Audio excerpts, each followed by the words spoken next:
5단원 1과 하나님을 아는 것의 정의. 우리 포도나무교에서 가장 많이 쓰는 문장, 하나님을 아는 것.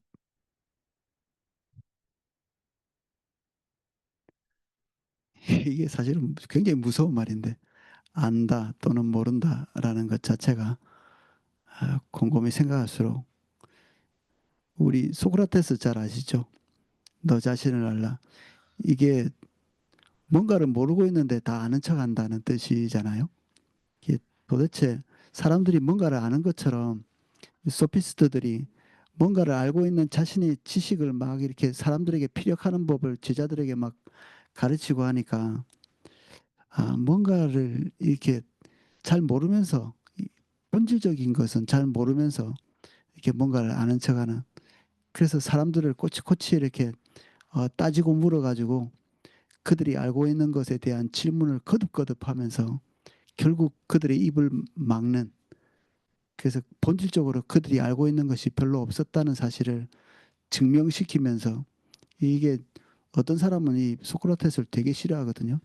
자기가 뭔가를 이렇게 철학적인 부분들을 잘 만들어 가지고 사람들에게 설파를 하는 게 아니라 다른 사람이 막 그럴듯하다고 이렇게 얘기하는 것들을 어떻게든지 그게 별 볼 일 없다는 것을 계속 증명하는 이런 식의 어, 어떤 일들을 많이 했기 때문에, 그래서 너 자신을 알라, 이건 결국 네가 잘 모른다는 뜻이죠. 그리고 소크라테스 자신이 뭐 어떤 본인들의 그들의 신에 의하면 가장 아테네에서 제일 똑똑한 사람으로 이렇게 지혜로운 사람으로 칭송받았는데, 나중에 도대체 당신이 왜 그렇게 지혜롭습니까? 이렇게 물어보러 왔는데 본인은 다른 건 모르겠는데 내가 잘 모른다는 것 정도는 안다, 이렇게 대답했다고 하더라고요. 그래서 이게 좀 무서운 거죠. 도대체 그 사람은 왜 본인이 뭔가를 잘 모른다고 생각했을까? 뭔가를 이렇게 안다는 거는 도대체 뭐지? 우리는 지금 바리새인과 우리 사이에 지금 긴장이 좀 있거든요. 예수님께서 바리새인들은 뭔가 모르는 사람으로 통칭해 버렸거든요. 그냥 우리는 되게 이렇게 바리새인에 대한 부정적인 이미지가 있어서 나쁜 사람들인 모양이다, 이렇게 생각이 들지만 공부해 보시면 알겠지만 그렇게 우리랑 멀지 않은 곳에 바리새인이 있어서 본인들이 안다고 확신한 것이 예수님으로부터 엄청난 질책을 이렇게 받습니다. 그 우리가 뭔가를 알고 있는 구조가 바리새인들이 알고 있는 구조랑 비슷하면 큰일 나겠죠. 예수님으로부터 우리도 혹독한 질책을 받을 테니 우리가 최소한 바리새인들이 알고 있다고 하는 그런 암과 우리의 알미, 이게 달라야 되는데 그럴 자신이 없을 수도 있습니다. 우리가 뭔가를 안다고 생각할 때는 어, 뭔가를 모르지 않는다는 얘기이기도 하고,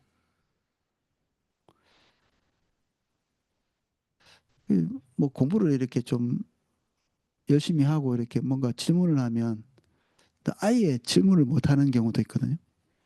자기가 뭘 모르는지를 몰라가지고 예, 뭔가 이게 수업을 들은 사람은 자기가 정확하게 뭘 모르는지 뭘 아는지를 아는데 본인이 도대체 뭘 모르는지를 모르는, 오늘 청년들하고 같이 성경보를 이렇게 하면서 질문을 해보라고 하니까 셋 중에 둘은 질문을 아예 못하고 한 명은 정확하게 공부를 한 것 같아요.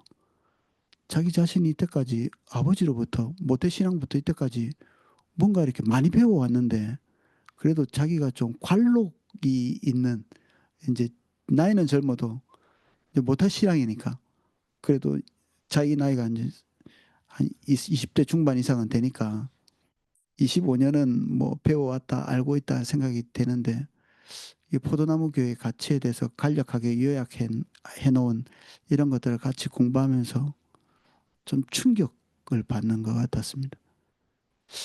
자기가 뭔가를 알고 있다고 생각하고 대부분은 알고 있고 이 교회에 처음 나와서 자기가 새롭게 배울 것이 별로 없다고 생각했는데 처음부터 지금까지 자기가 배워온 모든 것들이 오류투성이라는 사실을 본 것, 이게 약간의 좌절을 하는 그 형제의 좌절이 저를 굉장히 기쁘게 했습니다. 야, 이게 어디서 좌절해야 될지를 아는 거예요. 예. 좌절도 하지 않고 맨날 이렇게 성경부를 하고 기뻐하는 두 청년보다 이 좌절하는 한 청년이 저에게 더 큰 기쁨을 가져다 주는, 아, 네가 공부를 제대로 했구나. 그런 생각이 들었습니다. 이 두 사람이 뭐 진짜 뭐 알 수도 있죠, 뭔가를. 그래서 오늘은 우리 포도나무교에서 제일 많이 이 입에 달고 사는 하나님을 안다는 거는 도대체 뭔가?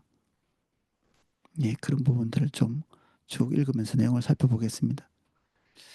예, 하나님을 아는 것은 우리 신앙의 가장 본질적인 부분입니다.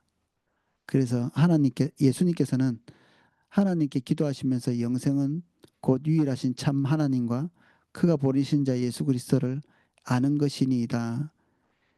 영생, 우리가 거의 뭐 우리 신앙생활에서 본질적인 부분, 우리가 반드시 도달해야 될 어떤 부분을 영생이라고 얘기하는데 이게 유일하신 참 하나님과 그가 보내신 자 예수 그리스도를 아는 것이다. 뭔가를 쟁취하고 행하고 그 뭔가를 달성하는 거하고 별로 상관없이 그냥 알기만 하면 되나? 안다? 우리가 웬만한 거는 좀 다 아는데 그럼 그걸로 충분한가? 근데 여기에서 아는 것이 우리가 웬만한 것을 다 아는 그런 암과 이게 동일한 말인가? 그리고 하나님을 아는 것은 우리 신앙의 모든 면에서 필수입니다. 진짜 이 알미 모든 면에서 필수라면 우린 둘 중에 하나일 가능성이 많습니다. 대부분 다 알든지 아니면 현저히 모르고 있든지 우리가 알고 있는 지적 부분들은 어, 우리가 신앙생활 뭐 10년, 20년 이 정도는 대부분이 30년, 40년, 50년 뭐 이렇게 된 분들이 여기 대부분이잖아요. 그런데 내가 모르는 것이 또 있을까? 그동안 배워온 것 중에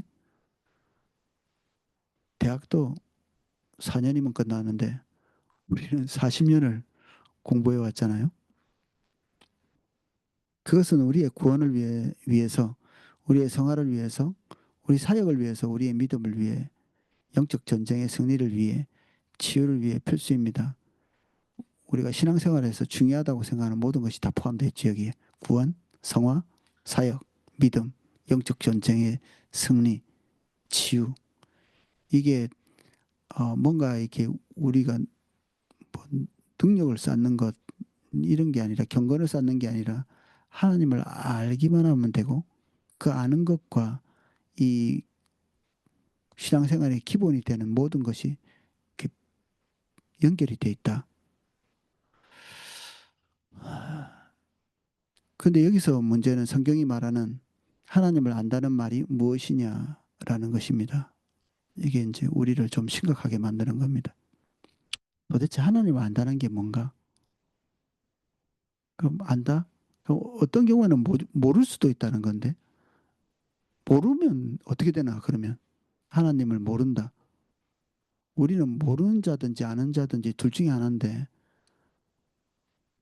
어떤 경우에는 아는 경우일 수도 있고 우리는 또 모르는 경우도 있을 수 있겠죠. 모르면 우리가 위에서 쭉 얘기했던 구원, 성화, 사역, 믿음, 영적 전쟁에서 승리, 자유 이 모든 것들을 통째로 다 상실하는 겁니다. 하나님을 모를 때 그 열매가 없게 되겠죠. 만약 우리가 이 부분에 있어서 하나님의 관점을 이해하지 못하면 실제로는 하나님을 전혀 모르는 무지한 가운데 있으면서 자신은 하나님을 누구보다 잘 안다고 생각하는 것입니다. 로마서 2장 17절, 20절을 읽으십시오.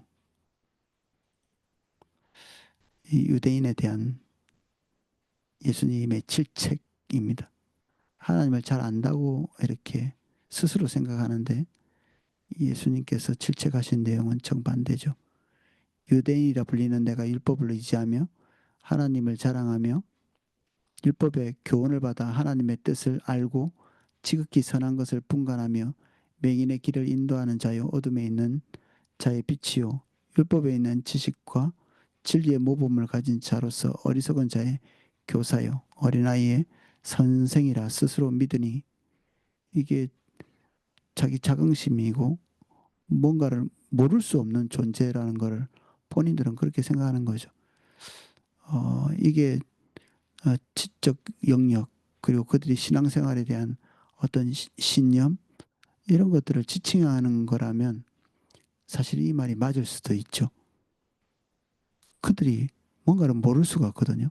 어릴 때부터 어린 성인이 될 때까지 끊임없이 배우는 그리고 암송하고 그리고 15세가 넘으면 그들끼리 서로 토론을 해야 서로에게 조금씩 배울 수 있을 만큼 모르는 것이 없는 거죠. 이 구절에서 사도 바울은 그 당시 유대인들이 자신들의 생각하고 있는 바를 기록하고 있습니다. 로마서는 서기 55년 경에 쓰였기 때문에 이 구절이 우리 예수님 당시의 종교 지도자들이 자신들에 대해서 어떻게 생각하고 있는지를 엿볼 수 있습니다. 예, 사도 바울이 보고 있던 유대인과 예수님이 보고 있던 유대인이 같은 입장이겠죠. 로마서는 사도 바울이 보는 걸 거고 그리고 우리가 요한복음에서 어, 유대인들과 충돌했던 그리고 그들을 질책했던 예수님의 안목과 딱 이 사도 바울이 보던 유대인의 모습이 거의 변화 없이 똑같은 모습이거든요.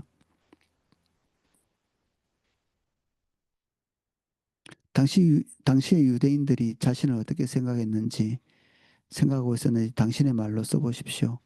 읽은 그대로 대단한 자긍심이죠. 누구의 길을 인도하고 맹인의 길을 인도하고 뭔가를 알고 있다는 뜻이니까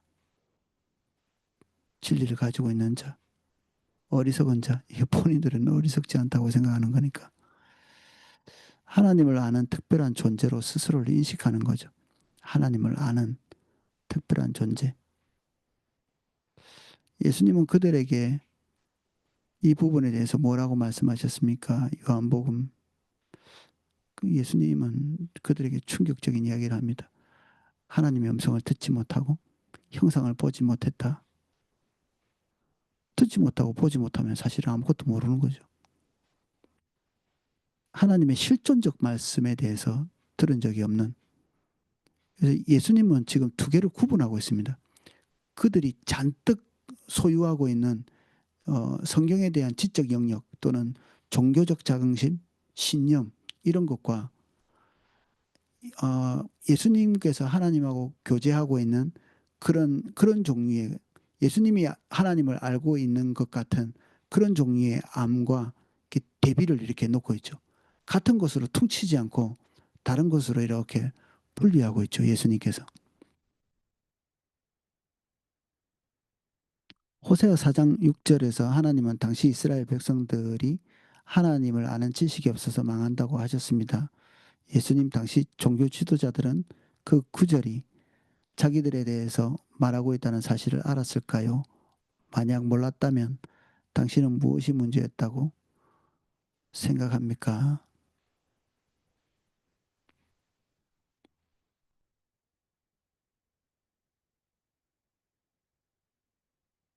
우리에게 질문해 볼 수 있겠죠. 누군가가 와서 하나님을 아십니까? 이렇게 얘기하면 당연히 알죠. 이렇게. 공부하다 보니까 예전에 일산에서 복음을 전하는 경험이 있거든요. 거기서 어떤 그 아주머니한테 예수님에 대해서 아십니까? 이렇게 했더니 자기가 너무 잘한다고 이렇게 얘기하더라고요. 그래서 어, 이 사람은 내가 이때까지 본 사람 중에 제일 하나님에 대해서 확정적으로 얘기하는 결국 이제 얘기를 주고받고 해보니까 여호와의 증인이더라고요. 이게 그가 교회에서 배워온 체계적으로 이렇게 배우고 세뇌된 그 정보 완전히 교리적으로도 틀린 건데 그 확신이 무지막지하더라고요. 그래서 제가 전도당할 뻔했습니다. 너무 확신에 차가지고 저도 이길 수가 없는 그 벽 앞에서 그냥 단념하고 돌아설 수밖에 없는. 그래서 내가 어, 그 사람하고 말싸움 해가지고 졌다고 하니까 그때 당시에 나를 보낸 어떤 분이 막 저한테 화를 막 내더라고요. 아, 넘어설 수 없는 벽 같은 걸 느끼는 것 같아요. 이게 자기 자신이 뭔가를 알고 있고 그리고 지적으로 이렇게 무장돼 있다. 그리고 그 지적인 것이 진리에 서 있는 전부라고 생각하면 이게 뚫고 들어가기가 너무 힘든 것 같았어요.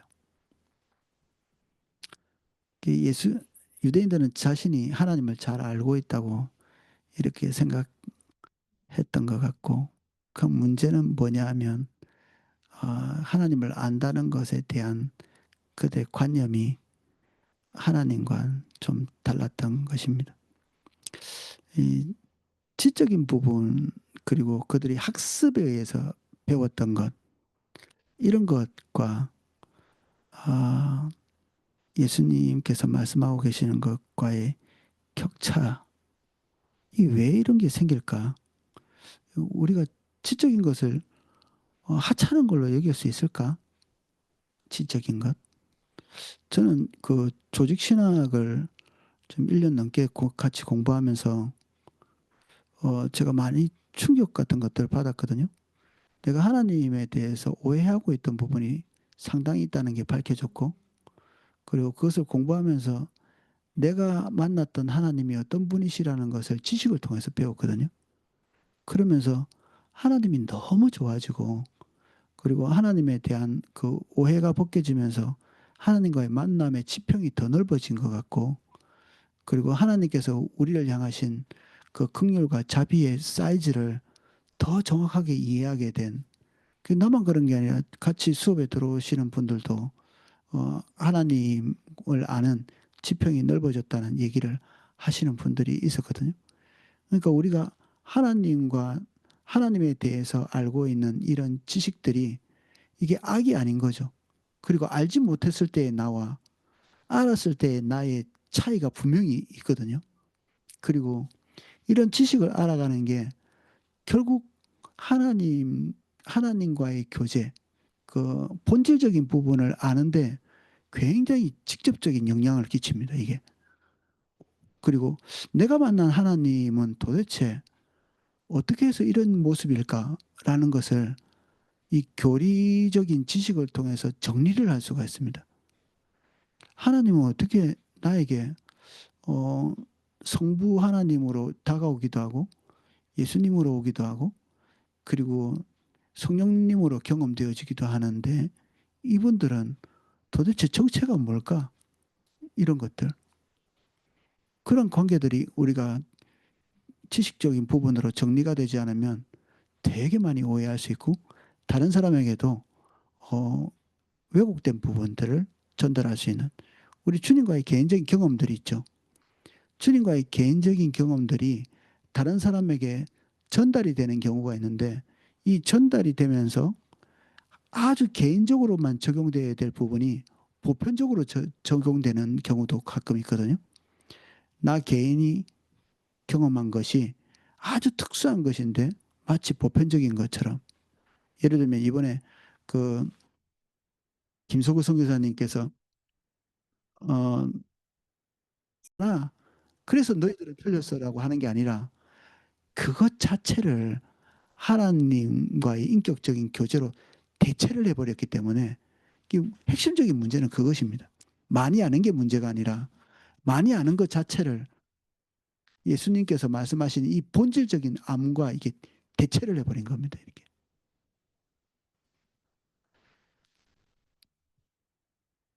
그래서 너무 이제 바리새인들에 대한 나쁜 이미지가 우리가 있다 보니까 그들이 하고 있는 것은 몽땅 다 나쁜 것 같은 느낌이 들거든요. 그래서 알면 기본적으로 우리에게 큰 유익을 가져다 줍니다. 뭔가를 안다는 것. 알지 못할 때의 우리와 알고 난 다음에 우리는 전혀 다른 곳에 있는 경우도 많거든요. 그래서 이 두 개가 이게 분리되어서 이해될 필요가 있다. 요게 이제 192쪽 도표로 이렇게 나와 있습니다. 하나님에 대해서 아는 것, 하나님에 관해서 아는 것과 하나님 그분 자체를 아는 것에 이렇게 분리를 시켜놨죠. 이게 잘 정리되시면 혼동이 없으실 것 같습니다. 하나님에 관해서 이론적으로 아는 것, 신학적인 지식, 이게 굉장히 소중함에도 불구하고 인격체이신 하나님을 개인적으로 아는 것과는 다른 것이죠. 우리가 본질적으로 도달해야 될 것은 하나님 그분과 대면하는 겁니다. 그분 자체를 만나는 거죠. 근데 이게 어, 신학적 지식을 딛고 그렇게 될 수도 있고 또 이론적인 지식을 아는 것에서부터 연결되어서 하나님을 대면하고 만날 수도 있거든요. 또는 정반대일 수도 있죠. 이론적 지식에서 신학적 지식에서 멈추고 이것이 신념화될 수도 있거든요. 신념. 하나님을 만나는 것과 종교적인 신념은 전혀 다른 겁니다. 근데 종교적인 신념을 강하게 가지면 거기도 목숨도 걸 수 있습니다. 그래서 우리 그리스도인들, 신실한 그리스도인들 외에도 자기 종교에다 대놓고 목숨을 거는 사람들이 많거든요. 신념은 되게 무서운 겁니다. 사람의 목숨을 초계와 같이 버리게 만들기도 하죠. 가치 없는 것이라도 신념으로 확고하게 정립이 돼 버리면 그것을 위해서 목숨을 걸죠. 그래서 저 이슬람처럼 저렇게 되는 겁니다. 어떤 신념 체계가 자기 목숨을 거기다 버리게 만드는. 예술가들도 자기 예술을 위해서 그냥 자기 목숨을 초계같이 버린 경우도 가끔 있거든요. 그리고 그렇게 잘하는 사람이 또 있습니다.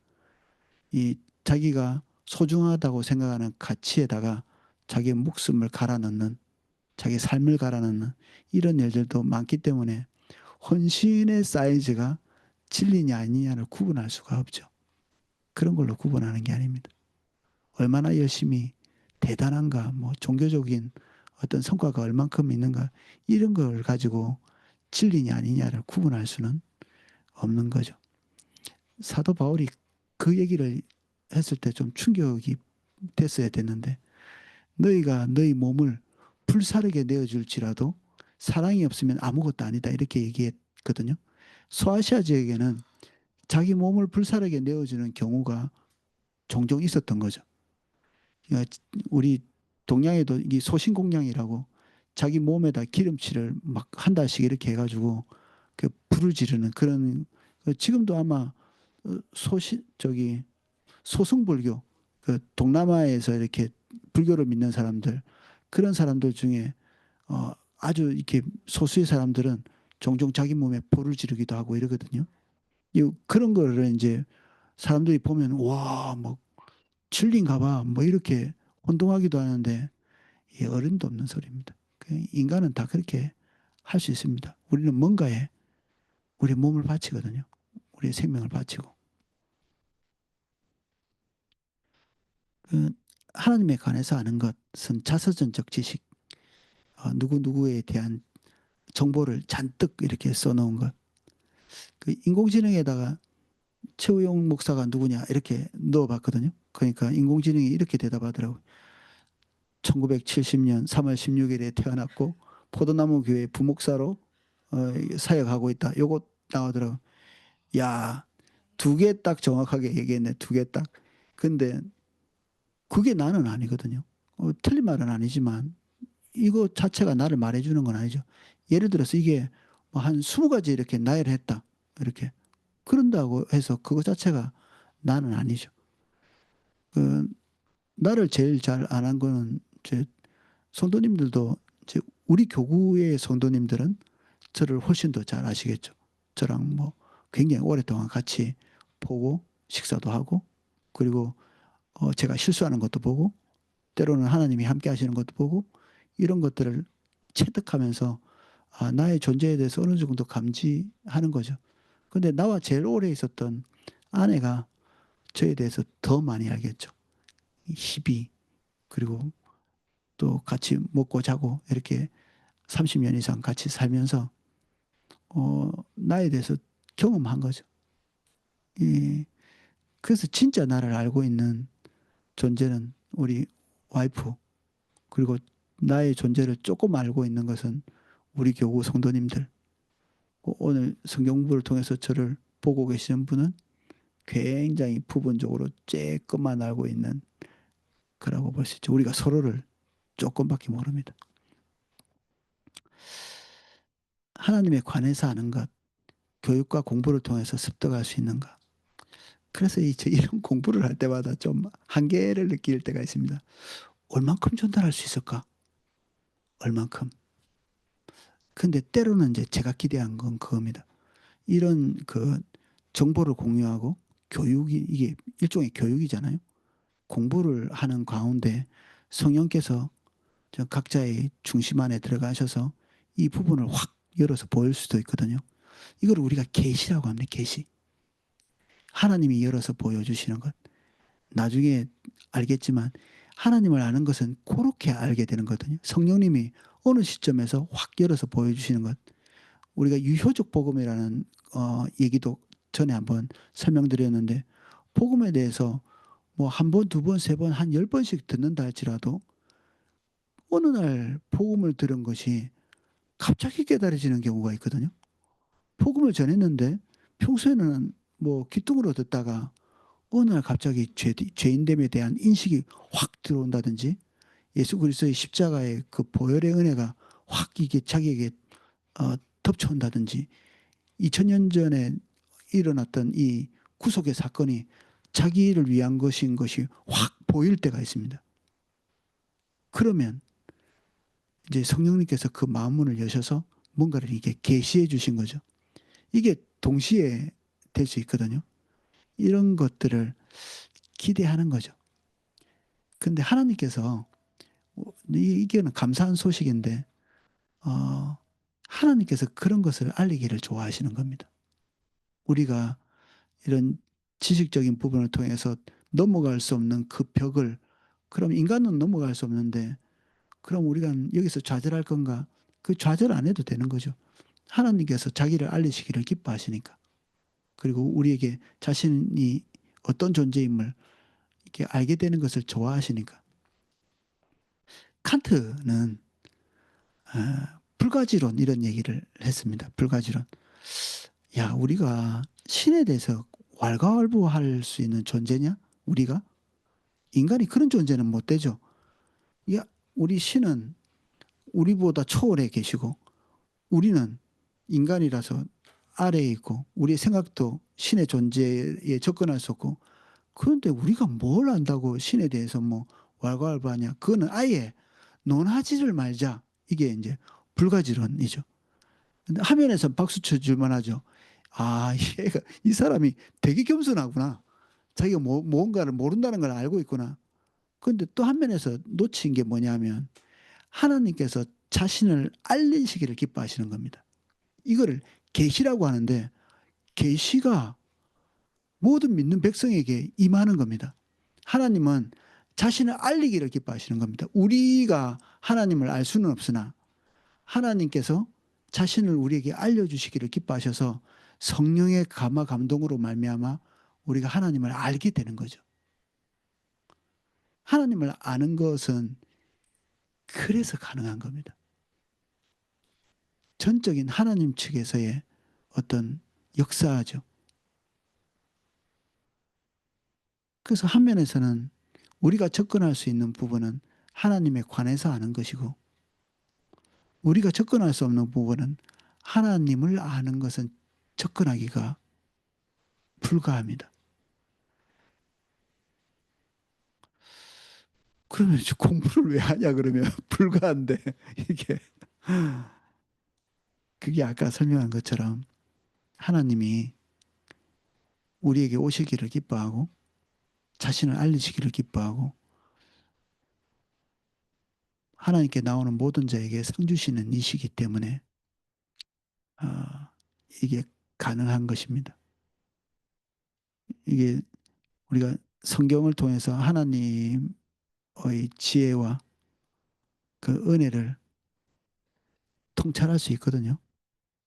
그것만으로서도 우리에게 큰 은혜가 됩니다.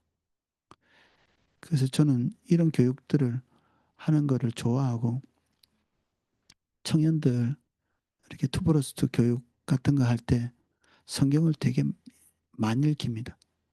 그리고 저는 설교를 할 때도 본문을 많이 잡고 제 말은 조금 하고 성경에 대한 설명을 좀 많이 하는 편이고 우리 청년들도 시간만 나고 빨간 날 이렇게 휴일날 있으면 시도 때도 없이 수련을 해가지고 그 성경 읽기를 시킵니다. 이게 강제로 시키는 거죠.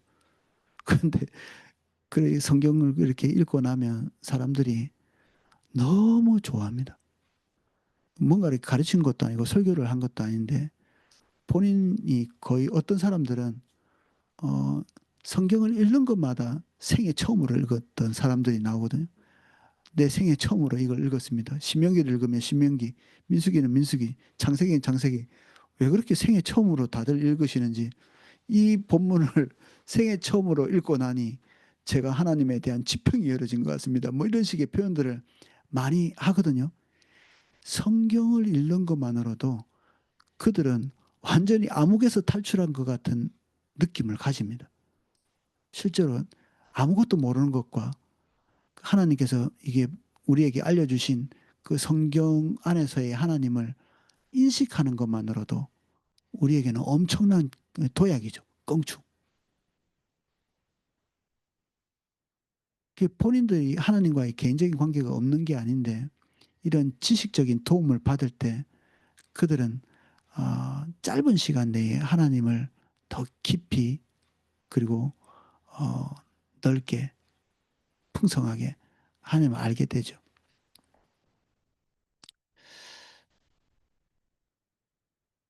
그래서 신앙의 본질을 위한 수단이 됩니다. 하나님에 관해서 아는 것이. 그래서 부단히 하나님에 관해서 아는 것에 시간을 투자하고 노력을 하고 해야 되죠. 근데 그거 자체가 우리를 변화시키지는 않거든요. 많은 분들이 설교를 듣다가 좌절하시는 분들이 좀 있습니다. 처음에 설교를 듣고 나서 집에 가서 해봐야지 일주일 동안 몸부림치세요. 아무 생각이 없는 분은 좌절도 잘 안 하세요. 그런데 설교를 듣고 내가 이대로 한번 살아봐야 되겠다고 몸부림치시는 분들은 좌절하세요. 예전에 극단적인 분이 한 분 계셨는데 내가 이게 몇 개월 동안 설교를 듣고 어, 몸부림쳤는데 안 되더라. 그 포도나무교에서 나는 안 되겠다고 해서 떠나셨는지 떠나야 되겠다고 했는지 기억이 안 나는데 하여튼 그런 좀 이슈가 있었습니다. 설교 듣고 집에 가서 분투하고 열심히 해봤는데 안 되더라는 거죠. 그분의 진실성에 대해서는 제가 박수 쳐드리고 싶은데 그분이 관광한 게 하나 있습니다. 우리가 설교를 듣고 나서 우리가 분투하면 그게 됩니까? 이게 뭔가를 알았잖아요. 우리가 하나님으로부터 떨어진 것에 대해서 인식이 있습니다. 설교를 통해서 그걸 인식하게 되죠. 내가 온전치 않은 부분들이 이렇게 밝혀지고 다른 것들은 그럭저럭 했는데 어떤 특정한 부분은 설교를 통해서 제시되어진 내 모습이 하나님의 기준과 내 모습이 너무 격차가 있다. 이런 걸 느끼게 되죠. 그러면 조금 분투해가지고 노력해서 되는 게 아니라 이게 기도 제목입니다. 그야말로.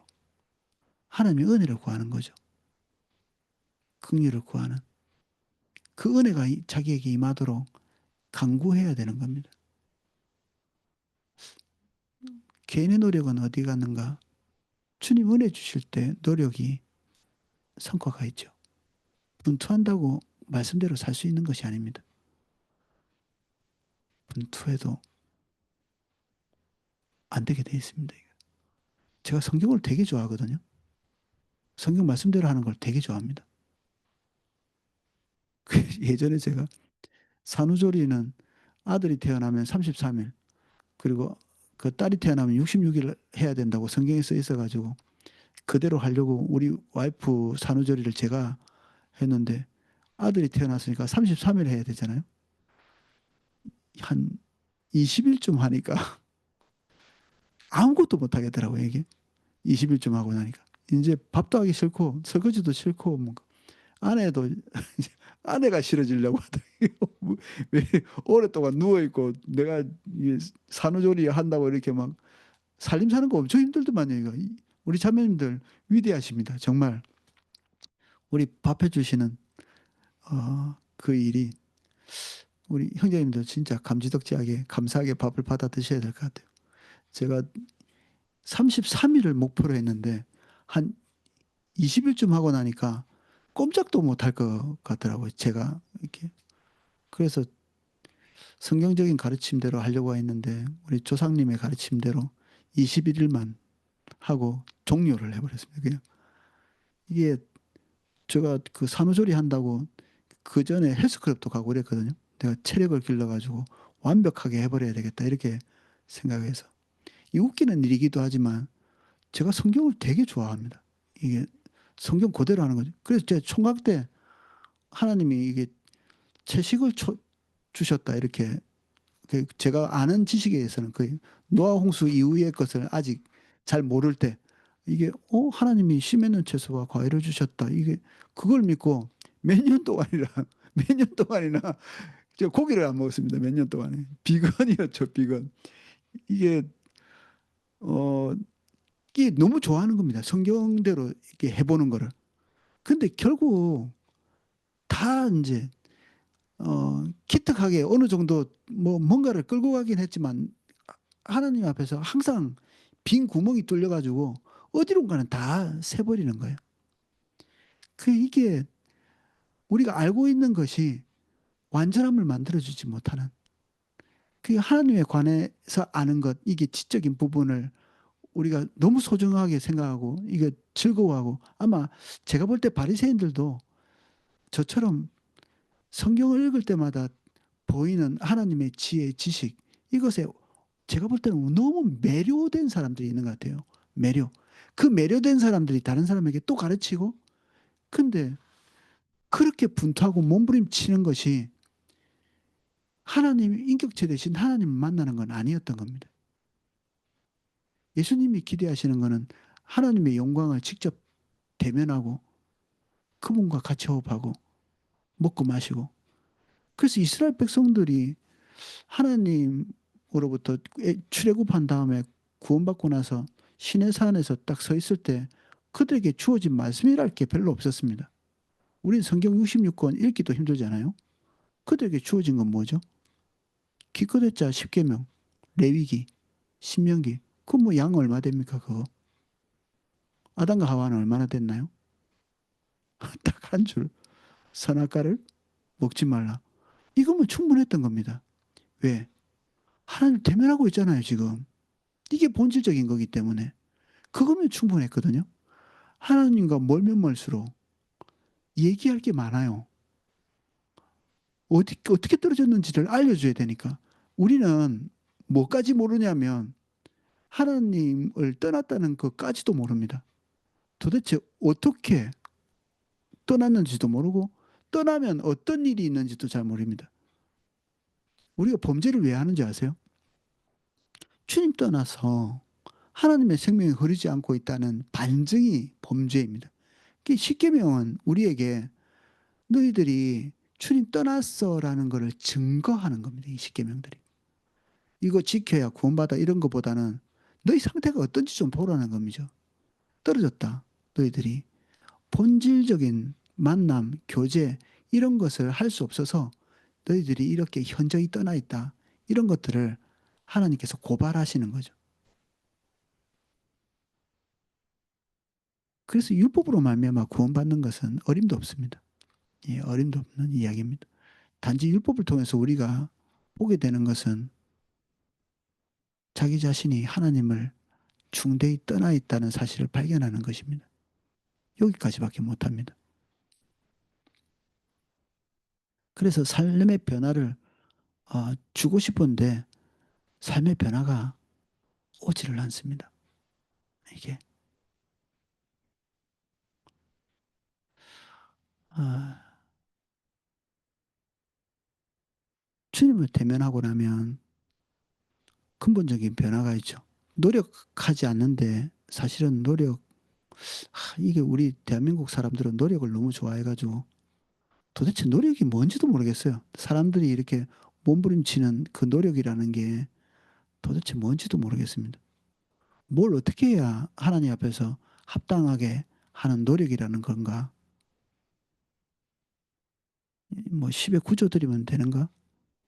그러니까 뭐 죽을 똥 살똥 막 생을 불사르고 이렇게 해야 되는가? 삶의 근본적인 변화.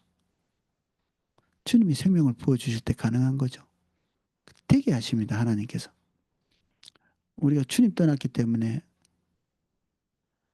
하나님과 다른 삶을 살게 되는데 그러면 반대로 주님 안에 깊이 들어가서 하나님의 생명을 공급받을 때 우린 다시 처음 같이 되는 거죠.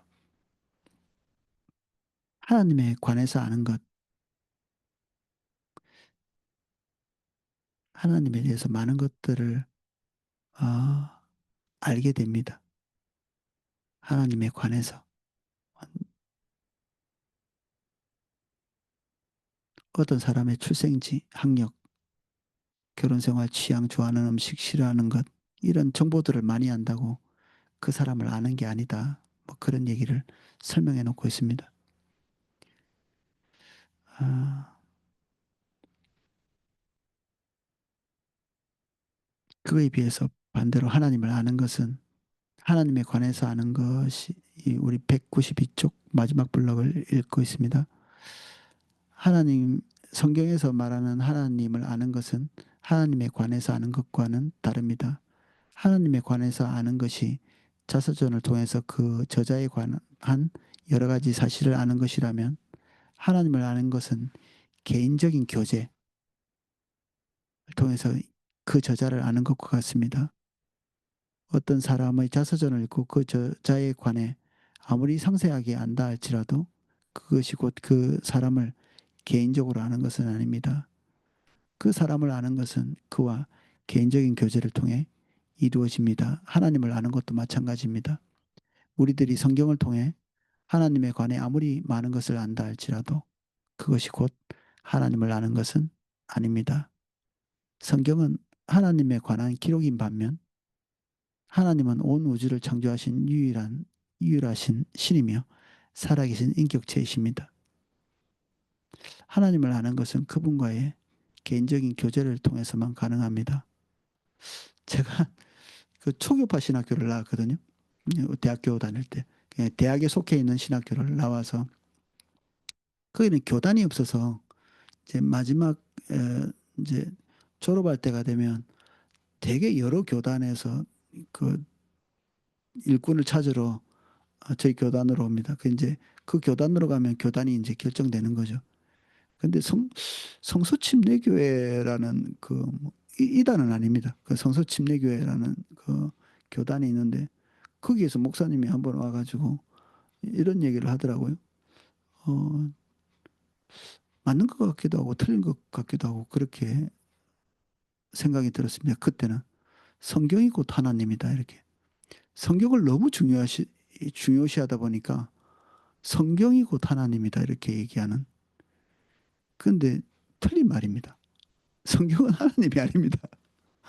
성경이 하나님에 대해서 말해주는 그리고 하나님을 알게 되는 소중한 통로이기는 하지만 성경은 하나님에 대한 기록일 뿐입니다. 이게 이게 한계성입니다. 그래서 아담과 하와는 성경을 보지도 못했습니다. 구약 성경 구약의 그 성도들 그 특히 그 시내산에서 하나님을 대면했던 사람들은 구약 성경의 대부분을 보지 못했습니다. 그리고 구약에서 태어난 사람들은 신약을 알지도 못합니다. 그러니까 성경은 하나님이 아닙니다. 성경이 소중하지 않다는 게 아니라 성경의 저자와 만나지 않으면 성경 자체에 대한 이해도 충분하지 않습니다. 내용은 알 수 있습니다. 내용은. 근데 요약도 할 수 있고요. 그리고 주제가 뭔지도 알 수 있고 무엇을 말하는지도 나름대로는 그 논리에 의해서 정돈해서 알 수 있습니다. 근데 하나님께서 당신을 알게 하는 지식은 성령에 의해서만 가능하죠. 당신은 지금까지 하나님을 아는 것을 어떻게 생각해 왔습니까? 우리는 지금 193쪽으로 넘어와 있습니다.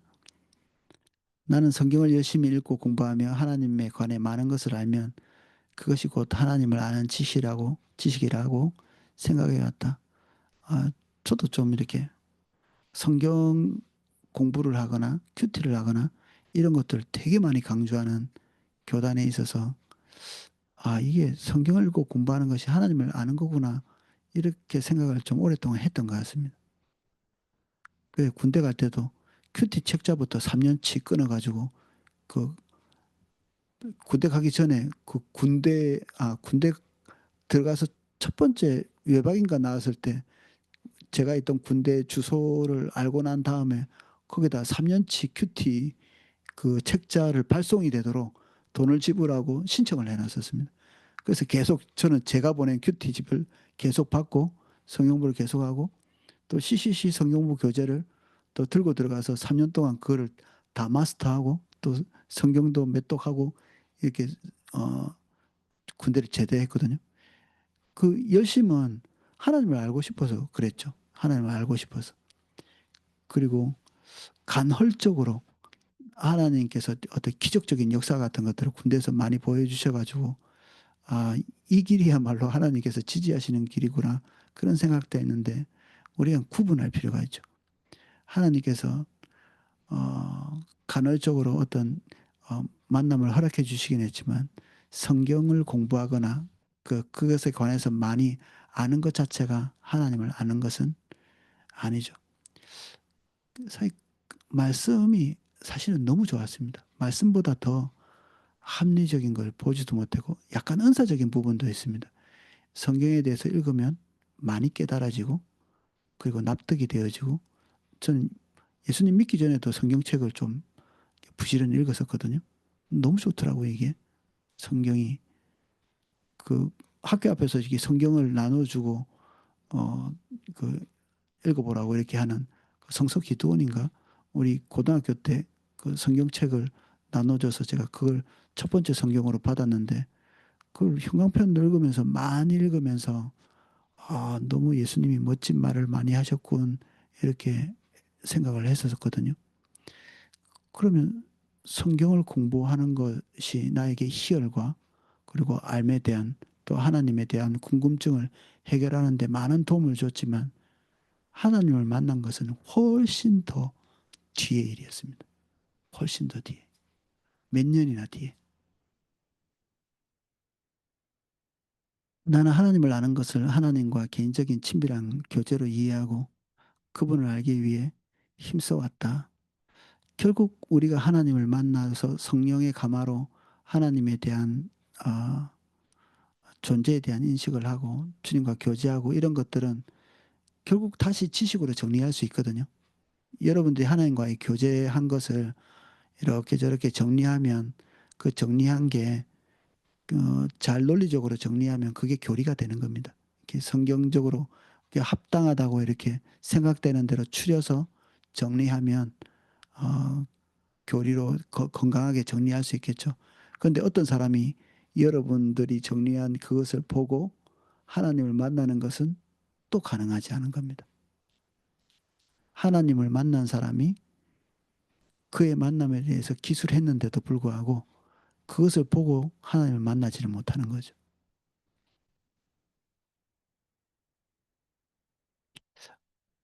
193쪽 중간쯤 파란색으로 되어 있는 소제목입니다.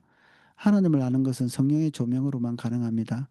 하나님에 관해서 아는 것은 교육과 연구와 교육을 통해서 습득되는 반면 하나님을 아는 것은 전적으로 성령의 역사로만 가능합니다.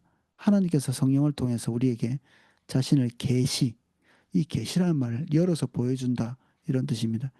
우리가 알 수 없는 것을 하나님께서 알 수 있도록 우리의 안목을 열어주시는 거죠. 그리고 본인을 어, 보여주시는 겁니다. 하나님께서 본인을 보여주시지 않으면 계시라는 것은 일어나지 않죠. 그래서 주님을 알게 되는 겁니다. 하나님이 보여주셔서. 그래서 에베소서 1장 17절 옆에 있는데 주 예수 그리스도의 하나님 영광의 아버지께서 지혜와 계시의 영을 너희에게 주사 하나님을 알게 하시고 지혜와 계시의 영 이게 믿지 않는 사람에게도 필요하지만 하나님을 더 알기 위해서 믿는 자에게 절박하게 필요한 부분이죠. 지혜와 계시의 영을 부어달라고 기도하는. 저는 포도나무 교회 온 지가 20년이 넘었는데 여주 목사님이 저를 위해서 기도해 준 게 앞에 나가서 한 세 번쯤 되는 것 같습니다. 세 번. 나가서. 근데 세 번 중에 두 번은 이 기도를 하신 것 같아요. 지혜와 계시의 영을 부어 주십시오. 그 기억 기억이 납니다. 너무 단순해가지고 이렇게 그거밖에 없었기 때문에 내가 하나님을 더 알게 이 어떤 한 사역자가 하나님을 알아야 성도를 잘 섬길 수 있는데 그것이 되려면 절박하게 필요한 게 지혜와 계시의 영이 부어지는 거. 그러니까 저에게 필요한 모든 거였던 거죠, 이게. 하나님을 알아야 되는. 어, 도대체 어디로 가야 될지 잘 모르고 막 헤맬 때도 담임 목사님 한번 찾아간 적이 있는데 내가 길을 잃은 것 같아서 어디로 가야 될지 모르겠다. 그때도 똑같이 이런 기도를 하시더라고요. 지혜와 계시의 영을 부어 주셔서 우리 안목을 열어달라고 그렇게 기도해 주시더라고요. 이게 우리에게 절박합니다. 우리 스스로 하나님을 탐구해서 알 수는 없다. 그렇게 안 된다 하는 것입니다.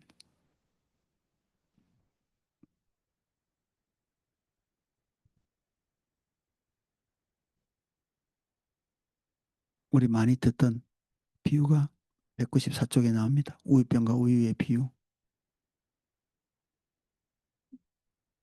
이거 뭐 너무 많이 들어서 잘 아실 건데 우유병은 지식이죠. 교리고 성경적 지식이기도 하고 우유는 하나님과 만나는 실체와 만남이죠. 근데 여기 이제 우리가 어, 우유병과 우유 이렇게 할 때 어떤 게 좋은 거고 어떤 게 나쁜 건가요? 그래서 구분이 잘 안 되는 겁니다, 이게. 어떤 게 나쁜 게 아니기 때문에 이 좋은 것과 본질적인 부분, 좋은 것과 본질적인 부분이 이렇게 우유병은 좋은 것이죠. 우유는 본질입니다. 좋은 것과 나쁜 것을 구분하는 것은 금방 구분이 되죠. 좋은 것과 본질적인 부분들은 구분이 잘 안 됩니다. 좋은 것이기 때문에. 좋은 것이 본질적인 것은 아니거든요.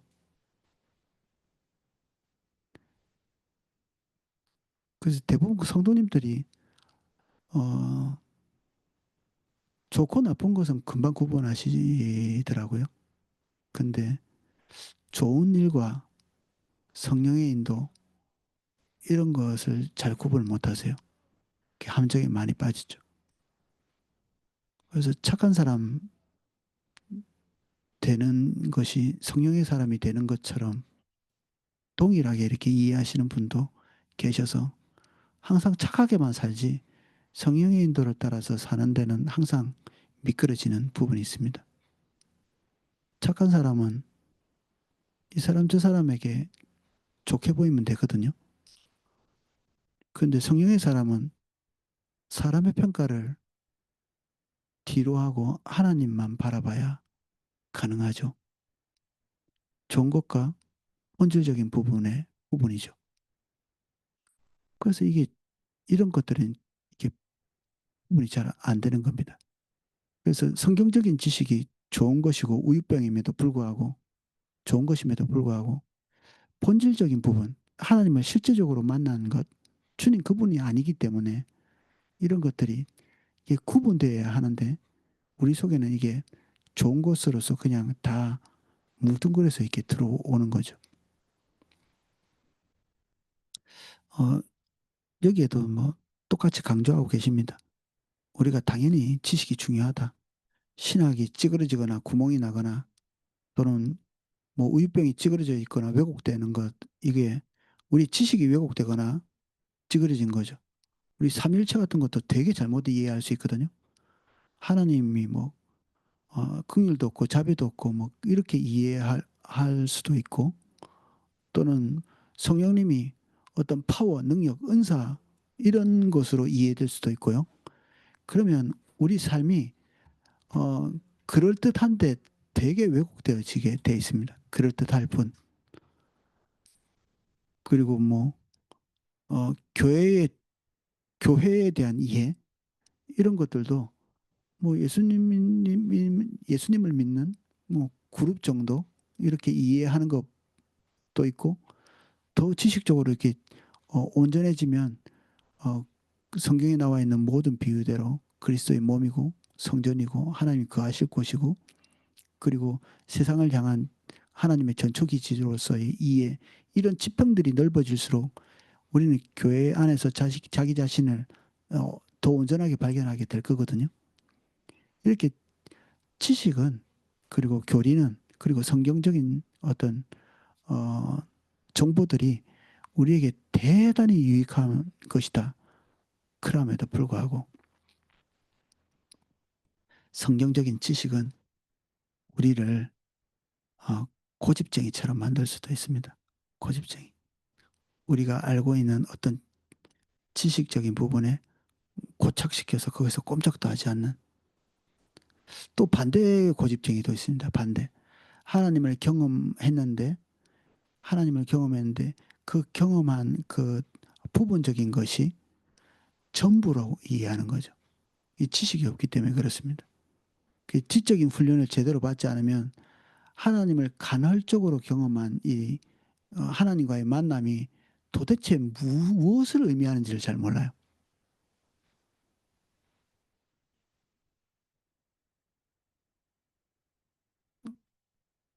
하나님의 거룩함을 대면할 수도 있고, 또 하나님을 중대하게 만날 수도 있는데, 그 한 번에 또는 한 몇 번의 경험을 가지고 어, 하나님에 대해서 모든 것을 다 안다고 볼 수는 없거든요. 그래서 겸손하지 않으면 배우질 못하죠. 하나님을 안 만난 사람이 고집쟁이는 잘 없거든요. 하나님을 만난 사람들이 고집쟁이가 있습니다. 안 배우는 거죠. 자기가 만난 그 하나님과의 만남이 너무 소중하다 보니까 이거 외에는 다른 것들을 수용하지 못하는. 그래서 그분은 그냥 너무 많은 곳에서 일할 수는 없습니다. 충분하지 않기 때문에. 그래서 자기의 체험을 지나치게 신뢰하게 되면 집단적으로도 문제가 생길 수 있어요. 집단적으로도. 그래서 오순절 교단 같은 경우에는 한 교단이잖아요. 이렇게 큰 교단이죠. 이게 큰 교단인데 방언을 받지 않으면 성령을 받지 않은 것으로 이해하는 교단도 있습니다. 이게 어 거기는 되게 심각한 겁니다. 제가 그쪽 교단에서 대학원을 했거든요. 그래서 방언 못한 사람은 그곳에서 이등 신자 취급을 항상 벗어날 수 없습니다. 이등 신자. 방언 받은 사람 1등 신자, 방언 안 받은 사람 2등 신자. 굉장히 많은 사람들이 성령과 방언을 같이 경험해서 하나의 교단이 될 정도가 됐는데, 그런 이해가 기존에 있던 성령에 대한 충분한 이해와 만나지 못하면 그게 딱 고정돼 버립니다. 성령님은 예수를 믿는 순간에 우리에게 이미 와 계시거든요. 이미 와 계십니다. 그럼에도 불구하고 우리 안에 어떤 성령을 뜨겁게 다시 경험하는 경우가 있죠. 뜨겁게 경험하는. 이런 것들을 이제 제2의 경험 뭐 이렇게 이야기하고 성령 세례 이렇게 표현하기도 하는데, 사실 이게 오류가 있는 겁니다. 엄청나게 많은 사람들이 믿고 있지만 성령 세례는 우리가 처음 예수님 믿을 때 성령님이 아니시면 예수님을 구주로 영접할 수가 없거든요. 그래서 그때 이미 성령께서 오신 겁니다. 우리 안에서 성령의 충만함이라고 부르는 거, 우리가 이름을 그렇게 붙이는 게 좋습니다. 계속해서 성령님께 순종하고 성령님이 우리의 삶을 주도해 주시도록 우리의 삶을 내어드릴 때 계속해서 성령께서 우리 안에서 강력하게 일하시는 그 순간순간이 있거든요. 이게 성령이 처음 부어지는 게 아니라 우리 안에 계시는 성령께서 계속 우리 안에서 활동적으로 역사하시는 것이죠. 그래서 이런 부분의 지식이 경험과 이게 격리가 되면 어, 많은 사람들이 그 경험을 가지고 교리를 이렇게 만들어서 교단을 형성할 정도로 왜곡될 수도 있는 거죠. 그래서 오순절 교단에서 이렇게 재밌는 게 있습니다. 오순절 교단에서 얘기하는 그 제2의 성령 세례가 주로 어디서 내리냐면 카톨릭 그리고 어, 자유주의 교회 이런 데서 제2의 성령 세례라고 지칭되어지는 그런 역사들이 많이 일어나거든요. 그래 이제 웨인 그루뎀 그 조직신학 책에 보면 이걸 어떻게 해석하느냐 하면 그게 제2의 기름 부음이 아니고 그 사람들에게는 첫 번째였다는 겁니다. 첫 번째. 예수님을 구주로 영접 안 한 겁니다. 그쪽 교회에서. 그 가톨릭 교회도 그렇고 자유주의 교회에서도 그렇고 거기에서 성령 세례가 특별히 빈번하게 일어나거든요. 그 기존 교단에서 성령 세례가 일어나는 경우가 잘 없습니다. 제2의 성령 세례라고 지칭하는 그런 게 안 일어나는 거죠. 우리는 이제 그런 게 일어날 때 성령 충만이라고 하지 성령 세례라고 얘기하지 않거든요. 그들에게서 이제 이런 교리로 딱 정리되고 나면 이제 그게 확고하게 되는 거죠. 아, 저 봐라. 저 교회 다니는 사람도 성령 세례 두 번째 받을 처음에 예수님 믿었을 건데 교회에 있다는 것은 예수님 믿는 사람 아니냐. 그 두 번째로 성령 세례 받는 게 있다는 얘기를 하는 거죠. 그래서 이렇게 지식적인 부분이 충분히 건전하게 이제 확고하게 교육이 되지 않으면 우리 개인적인 성령 체험 그리고 개인적인 하나님과의 만남 이게 왜곡되어져서 우리에게 딱 들어와서 고착이 딱 되어버리면 우리가 만나는 모든 사람도 그 영향을 받게 되어 있는 거죠. 그래서 두 종류의 고집쟁이가 있습니다. 자기가 알고 있는 지식에 딱 멈춰서 하나님과의 만남을 이렇게 제한할 수도 있고요. 그 요조 목사님도 옛날에 설교하실 때 그런 고백도 하셨잖아요. 성령에 대해서 유보적인 자세를 가지고 있었더니 성령님의 은사나 그 임재나 이런 것들이 현저히 제한되더라. 그 뒤에 회개하고 나서 특정한 은사들이 부어지기 시작했다. 이렇게 고백하셨거든요. 특정한 지식 때문에 하나님과의 어떤 부분의 만남이 제한되고 있었는데 지식적인 부분이 온전히 고쳐지고 나니까 이 부분에서 은혜가 열려서 그 하나님의 풍성함을 더 누릴 수 있었다. 그런 고백을 하신 거죠. 그래서 우리는 이 지적인 부분을 우리가 열심으로 이렇게 취득함과 동시에 이것이 가리키고 있는 하나님 그분과의 만남을 우리가 소중히 여기고 거기에 우리의 삶을 투신해야 되는 거죠. 그리고 우리가 하나님을 만나서 주님과의 교제한 이 내용이 우리가 알고 있는 교리, 성경과 어떻게 이렇게 매치가 될 수 있는가, 어떻게 해석되어질 수 있는가, 다시 왔다 갔다 이렇게 해야 되는 거죠. 그래야 우리가 고집쟁이가 안 될 수 있습니다.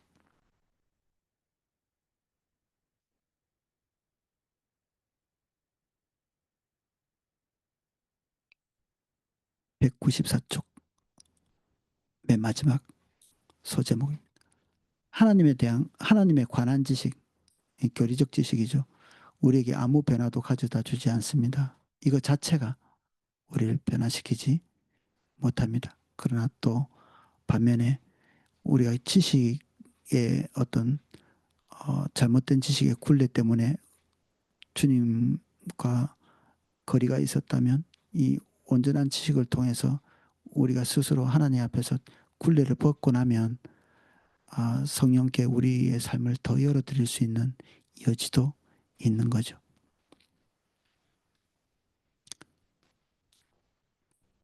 그래서 하나님에 관한 지식, 어떤 정보, 종교적 정보나 신념 이런 것들 때문에 하나님을 만나지 못한 대표적인 사례로 바리새인들을 들고 있습니다. 195쪽. 이에 대표적인 예가 바로 바리새인들입니다. 그들은 하나님의 말씀을 누구보다 더 잘 알았습니다. 그리고 그 모든 내용을 1.1획도 틀림없이 그대로 믿었습니다. 그런데 성경은 그들의 신앙에 대해서 무엇이라고 말하고 있습니까? 이 양옆에 성경 구절이 쭉 있습니다. 제가 문제를 풀면서 간략하게 요약해서 말씀드리면 그들은 하나님의 음성을 듣지 못하고 하나님의 형상을 보지 못했다. 그리고 하나님 사랑하는 것이 없다. 그리고 어, 하나님을 믿지 않는다. 그러므로 예수님을 믿지 못한다. 영적인 맹인. 그리고 그들의 특징. 외부는 깨끗이 하면서 내면은 탐욕과 방탕으로 가득하다. 겉은 사람의 평판을 추구하기 때문에 그럴싸하게 행동하는데 속은 외식과 불법으로 가득하다. 사도 바울의 증언은 이렇습니다. 그들이 도둑질을 하지 말라 해놓고 도둑질 하더라. 근데 이게 역사적으로 실제로 이런 일이 종종 있었다네요. 그 주로 이제 우상을 숭배하는 데는 금으로 돼 있잖아요, 이렇게. 그러니까 들어가가지고 감히 신전에 들어가서는 자기 이제 하나님의 성전에 들어가서는 그런 짓을 감히 할 수 없는데 야 이거 우상 이거 뭐 이거 가짜야 다 이러면서 쓱 훔쳐오는 거죠. 우리 같으면 뭐 절에 가서 뭐 훔쳐오는 그런 그리스도인이 이런 셈이죠. 그런데 도둑질을 했다? 탐욕이 있는 거죠. 간음. 이 간음하는 방식도 그렇습니다. 야, 이게 어떤 사람보다 나쁜 방식으로 간음하는 그 부인을 내쫓는 거죠. 이혼 증서를 써가지고. 그 제일 나쁜 데까지 치달아 갔을 때는 그 음식을 잘 못한다고 이혼하는 그런 때가 있었습니다. 이게 바리새인들의 모습이죠. 나는 정당하게 이혼했고 정당하게 다시 결혼했어. 이렇게 하고 또 쫓아내고 이런 방식으로 간음을 하는 이게 간음하지 않는 교리를 지킨다고 하면서 실제로는 두 배, 세 배 더 나쁜 방식의 어떤 음란이죠. 두 배, 세 배 더 나쁜 우상의 재물을 훔치거나 하나님을 결국 이런 모든 것들이 하나님을 욕되게 하는 이거 누가 보더라도 이런 행동을 외부에서 볼 때 하나님을 믿는다고 하면서 이런 식의 행동을 했다는 것. 근데 사실은 모든 사람이 이렇게 했다기보다는 부분적으로는 또 이 정도까지 아닌 사람들도 있었겠죠. 마태복음 본인도 지옥의 자식인데 전도에서 유대교로 만든 사람들도 두 배나 더 지옥 자식이 되게 한다. 이런 얘기를 하고 있습니다. 예수님이 오실 무렵, 그 사도 바울이 복음을 전하는 그 무렵에 어, 유대인들이 전도를 해서 소위 그 명칭이 그렇습니다. 경건한 자. 이방인으로서 유대교로 전향한 사람들을 경건한 자 이렇게 불렀는데 그들의 숫자가 엄청 폭발적으로 이렇게 늘어났습니다. 우리가 알고 있는 그 백부장 같은 사람이죠. 로마 사람인데 유대교로 전향해서 구제하고 하나님께 기도하고 하는 이런 사람들이죠. 사도 바울이 주로 이제 활동했던 주요 어떤 장소 중에 하나가 이게 유대인의 회당이고 주 타겟 중에 하나가 이렇게 유대교로 전향한 이방인들이었죠. 그러니까 이제 유대인들이 발끈할 수밖에 없는 거죠. 그들이 유대교로 전향시켜 놓은 그 사람들, 이방인들을 다시 예수 그리스도를 믿는 추종자로 이렇게 만들어 놓는다고 생각하니까 가는 곳곳마다 유대인들의 눈에 가시였던 거죠. 사도 바울이. 이렇게 전도에 어마어마한 이제 에너지를 가해가지고 그때 당시에 유대교를 전향한 이 회심자들 엄청나게 많은. 그래서 이게 때로는 유대인들이 가지고 있는 도덕률 이런 것들에 매료되기도 하고 어, 어떤 부분적인 복음에 굴복하기도 하고 그러면서 유대인들이 많이 이제 유대교로 전향했는데 그들을 가르쳐서 이 하나님을 도리어 만나지 못하게 하고 지적으로 고착되게 하고 네, 그리고 형식에 그리고 그들의 율법주의 속에 딱 가둬놓는 두 배나 더 지옥 자식으로 만드는 그런 얘기를 하고 있는 겁니다.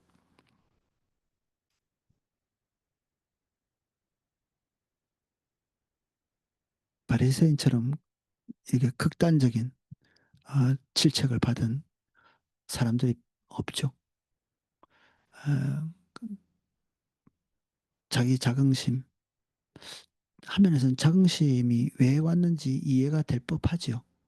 이해가 될 법합니다. 그리고 그들이 이방인들을 개로 여겼잖아요. 개로. 그들이 가지고 있는 도덕률, 진리, 성경적 지식 이런 걸 비추어 볼 때 이방인들의 삶은 그야말로 짐승처럼 살아죠. 짐승처럼. 어거스틴의 그 하나님의 도성이라는 책을 보면 그들의 도덕률이 너무너무 더러웠기 때문에 로마 안에서도 이방 신들의 제전을 로마 그 도시 내에서는 하지 못하도록 만든 예가 있습니다. 그들도 도덕성이 낮은데 그들 안에 있는 그 이방 종교의 사람들이 제전을 벌리는 거를 도시 내에서는 하지 못하도록 만든 거죠. 너무 더럽고 추하기 때문에. 로마 전체의 도덕성이 그렇게 하락되어 있으니까 그나마 그게 비교하면 유대인의 도덕성은 좀 특별한 부분이 있는 거죠. 이제 예수님의 눈에나 그리고 이 사도 바울의 눈에 그들이 가지고 있는 외식, 내면 안에 있는 폭력, 그리고 내면의 음란, 그리고 우회적, 이 말씀을 교묘하게 이렇게 우회해서 범죄하는 이런 것들이 그들에게 사악함으로 이렇게 정죄당했지만 로마 사람들이나 이방인들에 비해서는 이 도덕률이 이제 좀 우수한 겁니다. 그 보면. 그러니까 유대인들이 본인들과 이방인들을 놓고 도덕률을 놓고 볼 때 이게 우월감을 가질 수밖에 없는 거예요.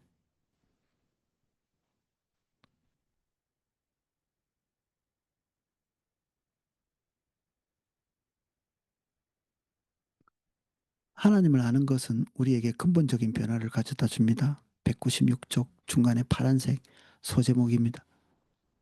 하나님을 대면하면 그 뒤에 근본적인 변화를 가져다 준다. 여기 이사야 예예이죠. 하나님을 직면했습니다. 이런 경험 하기가 어렵죠. 직면. 우시야 시대에 하늘 문이 열리고 밑에 구절을 제가 한번 읽어보겠습니다.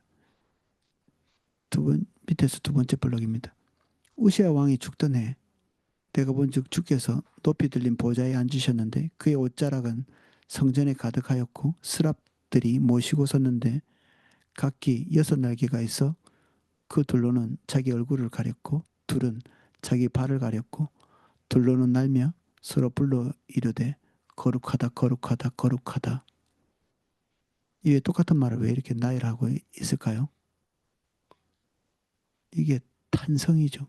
하나님을 측면에서 보는 영적 존재가 그 거룩함 앞에서 노출된 얼굴을 가리고 다리를 가렸지만 그 가린 상태에서도 그 거룩함을 거룩함에 압도당한 거죠. 만군의 여호와여 그 영광이 온 땅에 충만하도다. 이 예배의 광경을 이사야가 본 거죠. 이 영광스러운 것들을. 이것과 직면하고 난 다음에 이사야의 삶은 평범하지 못했죠. 그의 삶이 대단히 혹독해져. 그리고 어, 사람의 낯을 보면 도무지 할 수 없는 방식으로 복음을 전했는데 하나님 말씀을 전했는데 그 길은 어, 하나님을 직접적인 하나님을 대면했기 때문에 가능한 것들이었죠. 가능한 것들이었습니다. 그 제가 알고 있는 어떤 형제님이 어, 엄청 열심히 특심이었어요. 전도 엄청 열심히 하고. 근데 그 형제가 어디 그 전도 여행 같은 걸 갔는데 어, 자기가 노력하고 애쓴 것과 전혀 별개로 하나님께서 주도하셔서 사람들이 주님께로 돌아오는 것들을 목격한 거예요. 자기가 안 될 거라고 생각한 사람들이 되고, 자기가 저 사람들은 약해서 복음을 못 전할 거라고 생각했던 사람들의 입을 통해서 주님께 돌아오는 사람들을 목격한. 그래서 어, 전도를 열심히 하는 친구였는데 자기 열심이 많았죠. 그런데 하나님의 은혜로 말미암아 복음으로 돌아서는 사람들이 대거 이 경험되어지는 그 장소에 본인이 있었고 본인은 거기서 아무것도 못한 거예요. 복음을 전하기 위해서 뭔가 노력할 수도 없는 그 어떤 상황이 그 본인의 성정과 잘 맞지 않는 그리고 열심으로 뭔가를 할 수 있는 그런 상황이 아닌 곳에서 어, 대규모적인 복음을 믿고 주님께로 돌아오는 그걸 딱 목격한 거예요. 그 다음부터 어, 이제 이런 고백을 하더라고요. 어, 하나님을 예배할 수 없을 만큼 본인의 입으로 하나님을 예배할 수 없을 만큼 적당한 찬양을 찾을 수 없을 만큼 하나님이 높아 보였고 거룩해 보였고 하나님에 대한 경외, 두려움이 그를 엄습한. 그 뒤에부터 그 친구가 안 까불더라고요. 그 친구가 약간 좀 종교적인 이게 우월감 같은 것들이 있어가지고 막 자기가 얼마나 열심히 하는 거 맨날 과시하고 이랬거든요. 근데 그 뒤에부터 이게 배추를 이게 소금에 절인 것처럼 약간 풀이 죽어가지고 이렇게. 근데 보기는 좋더라고요. 이게 열심히 하면서 다른 사람 되게 많이 괴롭혔거든요. 근데 그때 진짜 은혜를 경험하고 와서 뭔가 본질적인 변화가 있었어요. 그 친구에게. 그래서 주변의 사람도 행복해졌죠. 그 사람 때문에 괴로웠는데 하나님 만나고 난 다음에 사람이 좀 부들부들해지고 그 소위 그 열심히 특심인 그 뒤에도 하나님이 함께 하시는 느낌은 들었어요. 그 사람의 삶 안에 하나님이 함께 하시는 느낌. 옛날처럼 그 미친 사람처럼 그렇게 열심은 안 했지만 뭔가를 하는 게 좀 차분해지고 또 그 하는 일이 하나님이 뒷받침하는 게 좀 보여지기도 하고 그랬습니다. 제가 청년 때 있었던 에피소드인데 하나님을 만난 것이 본질을 바꾸는 종교적인 신념은 옆 사람을 굉장히 괴롭힙니다. 그 종교적인 신념을 따라서 하려면 얼마나 힘듭니까? 그러니까 다른 사람이 편한 꼴을 볼 수가 없습니다. 내가 고생하니까 너도 진탕 고생해야지. 이런 심보를 가지고 있는 것 같아요. 그래서 자기가 열심히 하면서 다른 사람을 괴롭히는 사람들은 이 바리새인들입니다. 그래서 주님 만난 사람은 옆 사람도 행복하거든요. 그 사람을 통해서 하나님의 열매가 많이 맺히지만 그게 사람들로부터 고통을 안겨다 주지 않습니다. 오히려 그 사람과 같이 있고 싶지.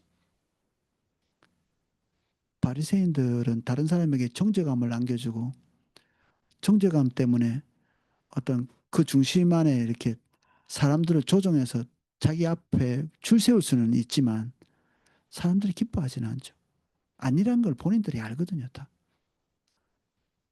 진짜 이사야 같이 주님 은혜 안에 있으면 진짜 좋은 말씀 반응하죠. 이 뭐 톱으로 켜 주겠다 이런 말 들었잖아요.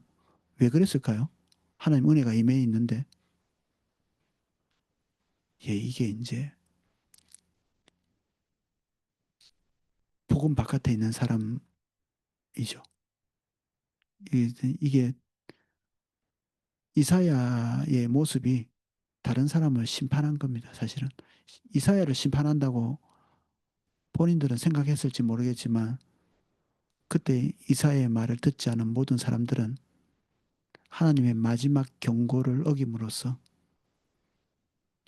그들 삶 안에 돌이킬 수 없는 혹독한 심판을 맞이할 수밖에 없었죠.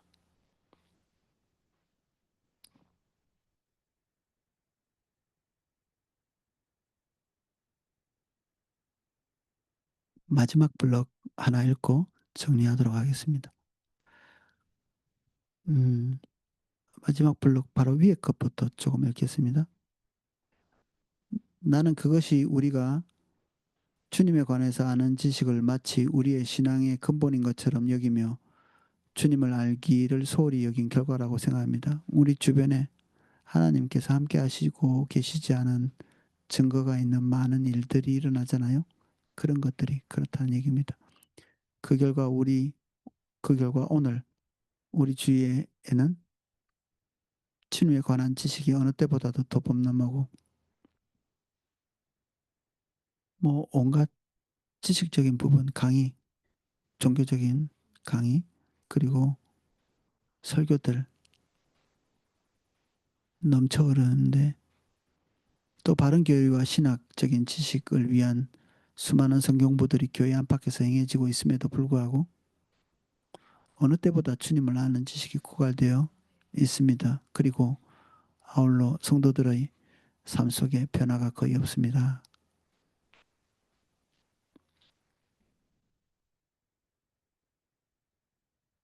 마지막 블록 읽겠습니다.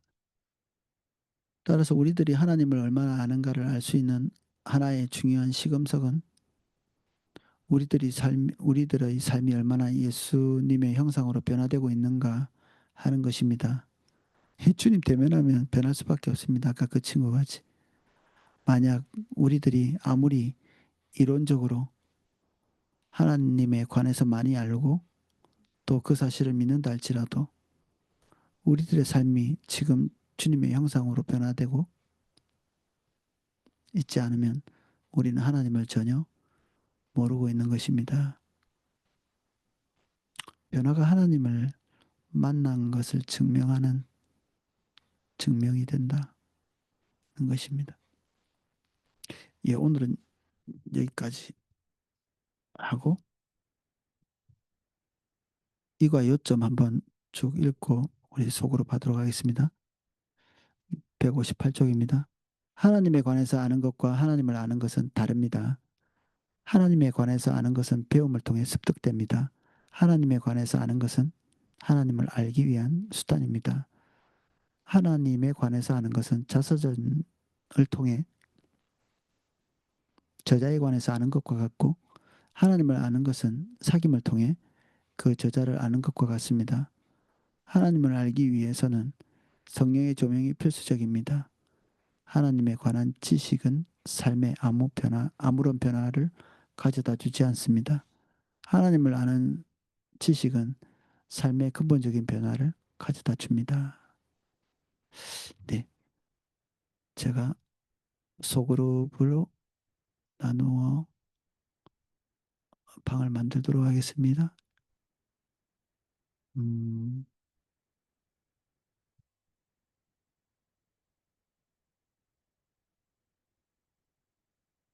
어?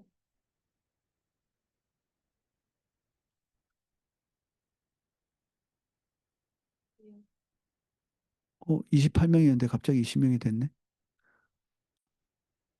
신기한데. 이, 소그룹을 싫어하시는군요. 그럼 다시